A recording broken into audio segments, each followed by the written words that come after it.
And welcome to This Is Now. Another round of federal job cuts is coming, with thousands of positions being eliminated at the IRS. This as the White House cracks down on government spending. Erica Brown has more from Washington.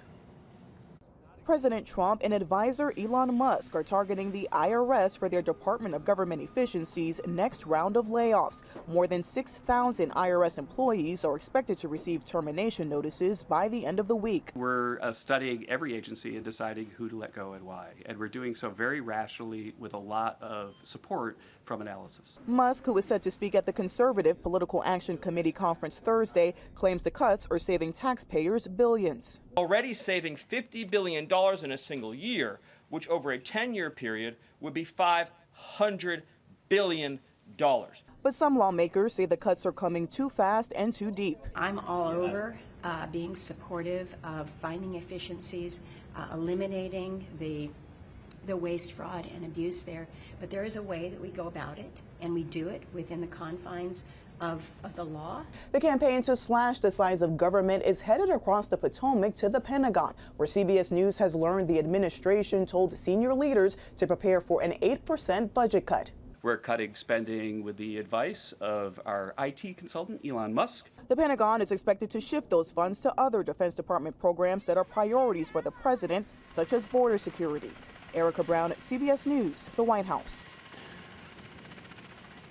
Well, Democratic governors, including Governor Josh Green, gathered for a press conference in D.C. this morning to discuss protecting Medicaid. Green expressed concerns for the millions of Americans who depend on Medicaid for health care. If the Trump administration goes forward with deep Medicaid cuts, it will affect hundreds of thousands of people in my state. It will affect millions of Americans. Have you looked at the map recently, the political map, which across the middle is very, very red and very, very rural. All of that area will see massive increases in illness. Governor Green has also been an outspoken critic of Robert Kennedy Jr.'s qualifications to lead the Department of Health and Human Services. Also in D.C. today, a major announcement with former Senate Majority Leader Mitch McConnell saying he will not seek re-election. Today also happens to be his 83rd birthday. The longtime Republican power broker from Kentucky received a round of applause on the Senate floor after sharing his decision with his colleagues. Representing our Commonwealth has been the honor of a lifetime. I will not seek this honor an 8th time. My current term in the Senate will be my last. The widely expected announcement comes several months after McConnell gave up his leadership role and follows a string of recent health problems. Meantime, another one of President Trump's nominees has been confirmed, with the Senate signing off today on Kash Patel as new FBI director. He was approved on a 51-49 vote, with 2 Republicans, Susan Collins of Maine and Lisa Murkowski of Alaska, joining Democrats in voting to oppose. Well, back here at home, a White House directive has the University of Hawaii making changes to protect nearly $400 million in federal funding. New UH President Wendy Hensel says she is complying with the president's executive order to eliminate diversity, equity, and inclusion programs. This means UH cannot consider race a factor in almost any aspect, including admissions, hiring, promotions, financial aid, and/or scholarships. And the Office of Student Equity, Excellence, and Diversity is now called the SEED Office, with a new mission statement to cultivate the seeds of students' success. The federal government paused grant funding in these areas pending review for compliance with the administrative's executive orders. We no doubt will be faced with difficult choices on which reasonable people will disagree. Well, the reality is that it is an unequal level playing field, and actually to be equal you sometimes must address the barriers that are stopping those communities that have been traditionally left out of the education system. Hensel says she is forming an advisory council to give the community a voice as UH works through the changes. Lahaina fire survivors say thieves are running rampant in the burn zone. Security cameras with night vision are being installed in Lahaina today after complaints about thefts. Maui County Mayor Richard Bisson says the county is also working with HECO to install street lights. Wahikuli was one of the first neighborhoods to reopen after a more than year-long closure, and residents say they've been asking the county for help for months. We politely asked, can we get lights? Can we get cameras? Can we get something just to make our neighborhood safe? As you guys can see, we still don't have any electrical infrastructure. So we don't have lights at night. So it's completely dark, so it makes it a prime area and opportunity for people to steal from our lots. Officials said they can't legally continue to restrict access to the public roads since there are no health or safety issues and the areas are mostly cleared of debris. They also said police would start increasing patrols in the area. The family of a missing girl from Mililani is now offering $50,000 for credible information leading to her safe return. 17-year-old Samantha Chun disappeared along with her boyfriend Joseph Fujioka after the couple went to Keiki Beach on the night of January 17th. Fujioka's remains were discovered in the ocean a week later, but Chun was never found. Email your tips by March 1st to findsammychun@gmail.com or contact police. On Kauai, Keola DaCosta was sentenced to 15 years in prison for a crash that killed a 69-year-old man last year. Police say the now 43-year-old Levi man was drunk and speeding when he rear-ended a car on Poipu Road near Kiuhuna Shopping Center. Joseph Fernandez was killed and his adult granddaughter was seriously injured. DaCosta pleaded no contest to negligent homicide and negligent injury. A Kapolei man convicted of selling illegal fireworks won't get any jail time, but he will have to pay a $5,000 fine. That's according to Honolulu Civil Beat. Daniel Young pleaded no contest to felony charges related to possessing and selling the fireworks after he was arrested in December 2023. He was sentenced to 4 years of supervised release this week. And Young's conviction is rare. The Civil Beat reports it's one of only 2 felony convictions in the last 2 years. Well, a city effort to alleviate traffic is the cause of gridlock in Windward Oahu. Ben Gutierrez reports on the project that is racking up complaints and when it will finally start paying off. The Kalapawai Roundabout project is now in its 8th phase.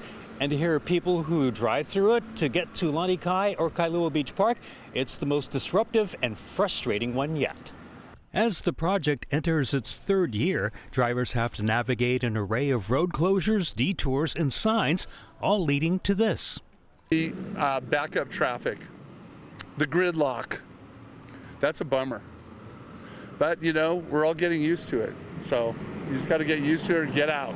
The city has tried to ease gridlock by banning on-street parking in Lanikai from 10 a.m. to 4 p.m. every day and detouring traffic through Kailua Beach Park. So we knew from a previous phase that we had to route all the cars coming out of that coastline through the beach park, through what a lot of the Kailua residents know as concessions. But to keep that traffic flowing, no parking is allowed in that area, leading to more frustration for park users.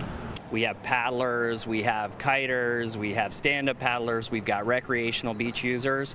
And with the parking now gone, it makes it really difficult to have access to this, which is a big part of why so many of us live here. I'm not even clear how long this no parking is going to go on. Not necessary. Well, there's some necessity that we know about is trying to create. The roundabout. I like the idea of the roundabout. I hate how long it's taken. I hate the fact that there's no communication about it. The city project does have its own website, and it's not just the roundabout crews are working on, but also raised crossings and a new drainage system. Officials say unforeseen underground utilities did cause some delays, but the roundabout is in the home stretch. We really wanted to get this phase 8 done before the spring break time, when the visitors to Lanikai and Ka'ohao really pick up. The entire project is set for completion in May. In Kailua, Ben Gutierrez, Hawaii News Now.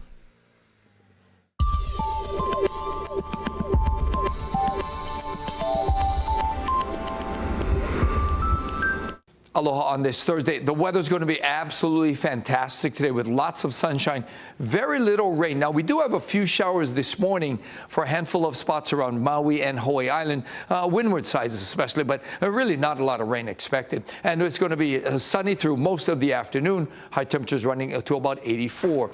Now, the high surf advisory has been extended for north and west shores till this evening. We got another reinforcing swell. It's going to be big and beautiful. President Trump and Ukraine's President Zelensky publicly spar over social media. I'm Natalie Brand with reaction from Ukraine to Washington. And state lawmakers hear testimony on a bill that would crack down on ticket scalping, a proposal on the table after the break.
A war of words has erupted between President Trump and Ukrainian President Zelensky. It comes as the White House meets with Russia to find an end to the conflict.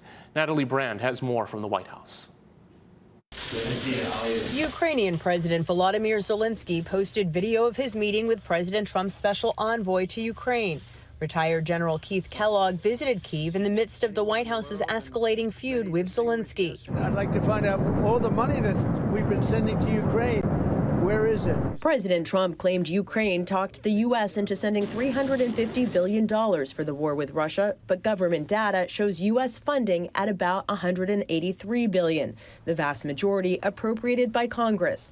On social media, Trump also called Zelensky a dictator without elections. In 2019, Zelensky was elected by a landslide. Now elections there are suspended because of the war Russia started. In Kharkiv, Ukrainians defended Zelensky. This woman said, "I support Ukraine. I support our president. What Trump said is nonsense."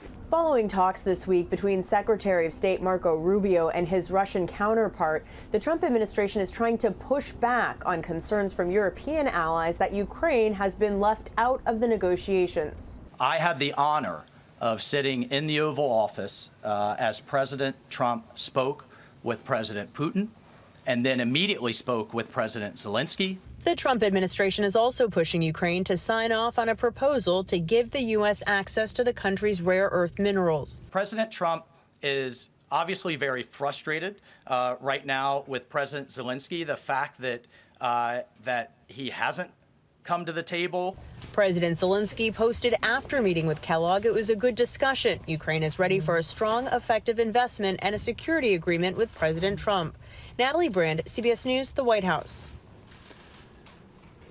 Back here at home, state lawmakers are hearing testimony this week on a bill that would crack down on ticket scalping. Bill 1160 would ban selling tickets at higher prices than the original cost charged by the primary venue ticket provider.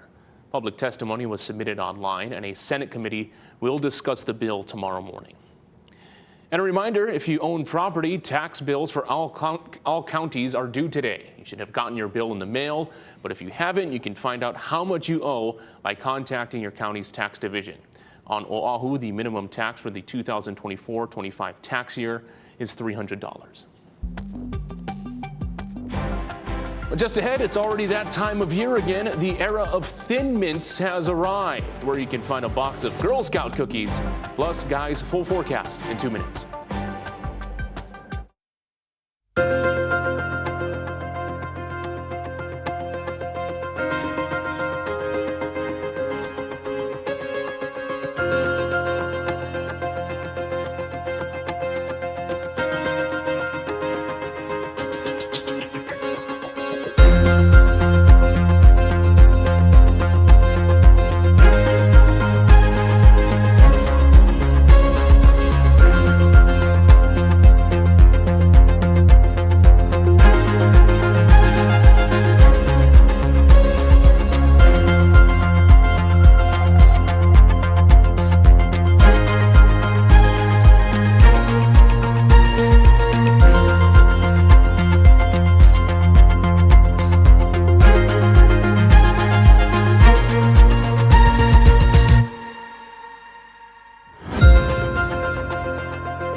How's it on this Thursday? We've got a very, very calm weather pattern that's taken over, and we'll be seeing these conditions through most of next week. That will include a few early morning and overnight showers, mainly for a handful of windward spots. That's what we see this morning. But on the whole, you can see it is relatively dry, and the winds will run pretty slow. There might be some fog coming in from time to time, and it might be a little sticky from time to time as well. So take a good look at this Thursday forecast, because this is what we'll see over the next several days. If anything, rainfall will favor those windward areas in the overnight and early morning hours with lots of afternoon sunshine. We've got lots of surf too. A reinforcing swell will keep wave heights elevated for north and west shores. The high surf advisory has been extended until this evening, so it's going to be big, it's going to be dangerous, but for the big wave riders, it's also going to be very good with the light winds and that westerly swell direction. So over the next 7 days, we're not going to see much in the way of change. We'll see lots of sunshine. Today's going to look like tomorrow, and the day after that, and the day after that. Again, air quality might be an issue from time to time. Otherwise, the weather is going to be very, very nice for quite a long while. Thank you very much, Guy. Well, the Girl Scouts of Hawaii are rolling out nearly 400,000 boxes of cookies today, and it's all happening at Aloha Stadium. Well, there's more to this than just sweet treats. Casey Lund has the details.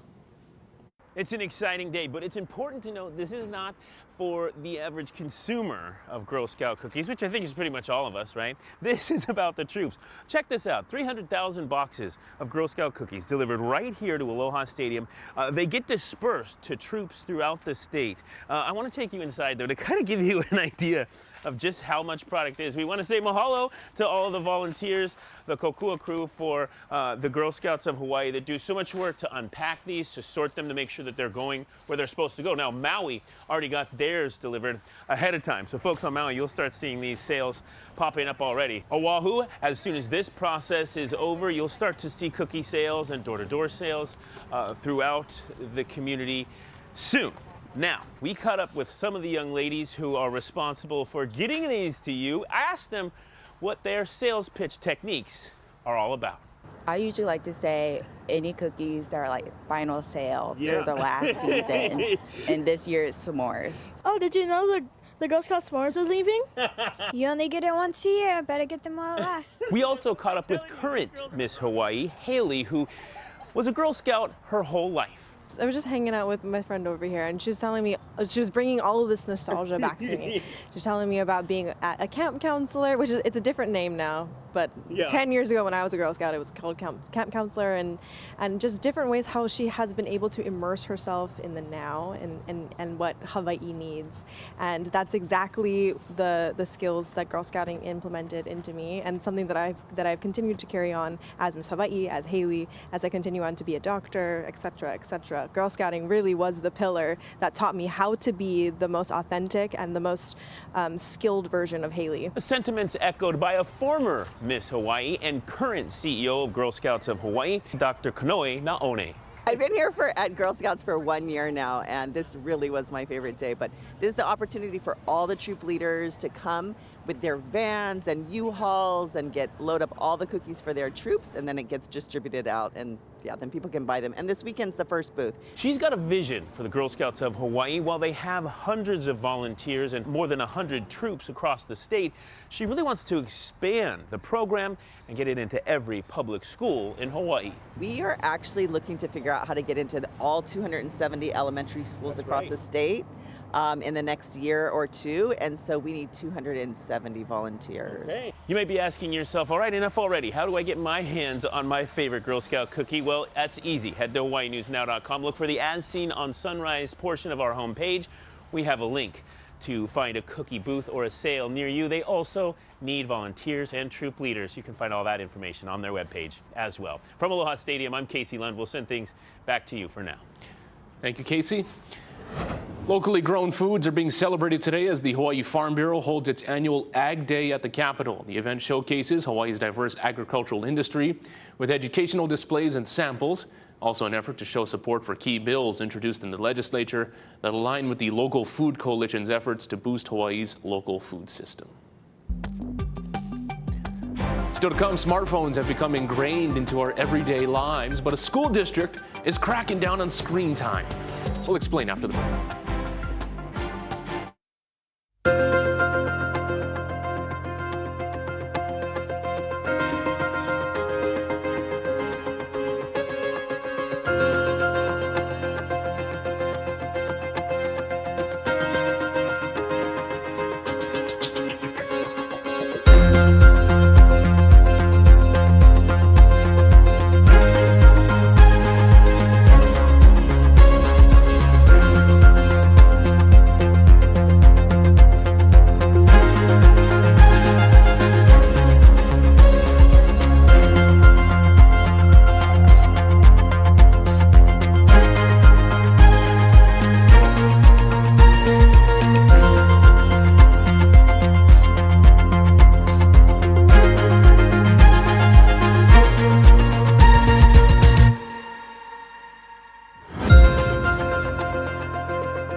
Welcome back. You've likely heard of Dry January, but what about Phone-Free February? It is a lesser-known challenge aimed to curb how much time we spend on our phones.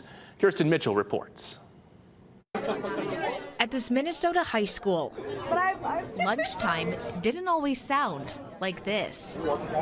That's because these students don't have their phones. I've noticed people talk a lot more than they used to. Generally, throughout the day, there's no access to their phone. They're locked away in a pouch for the entire day. So then they have possession of their phone, which helps with the phone anxiety. Well, it's been quite an adjustment, but we're making it through. Some actually like it. It's a good breakaway from feeling that you always have to grab your phone. It's no secret, many of us are glued to our phones. What's the most popular app right now?